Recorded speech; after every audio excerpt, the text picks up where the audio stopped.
I'm here with Spec columnist Steve Milton in Montreal. And Steve, an ugly day for the Ticats. Drew, for objective guys like us, it was a difficult game to watch. I can't imagine what it was like for fans and the coaching staff. Now, the coaching staff's partly to blame for this, I would think. Although they did drill on the things that we saw, and everybody knew they were going to do right off the bat. Montreal was going to establish Whitaker. They were going to come harder at Kevin Glenn. They did both those things. Ticats said the number of answers they had to that was exactly zero.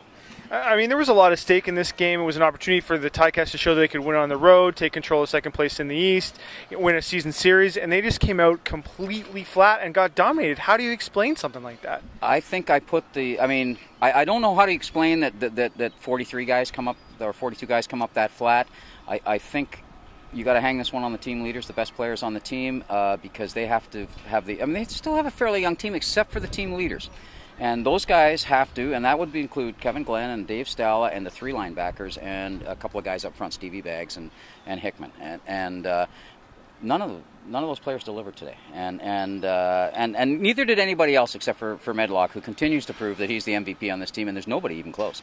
So, I mean, it begs the question. I mean, what can we, we're now 10 games in. What can we say about this Ticat team? Still got trouble in the middle secondary. Absolute real trouble. Like when it came down to key plays early in the game, like the one over the middle in the touchdown, and there was nobody there, and that was the middle secondary, and not enough alternatives on their rush. The Alouettes didn't have to do this later in the game, but they did a little extra blocking earlier in the game. It forced the blitz to come from farther back.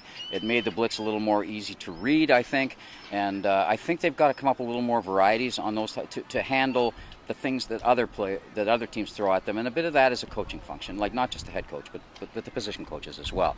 And as Marcel hinted to you, there could be some personnel changes, and I don't know if that's in the middle of the secondary, and I don't know where you get those players.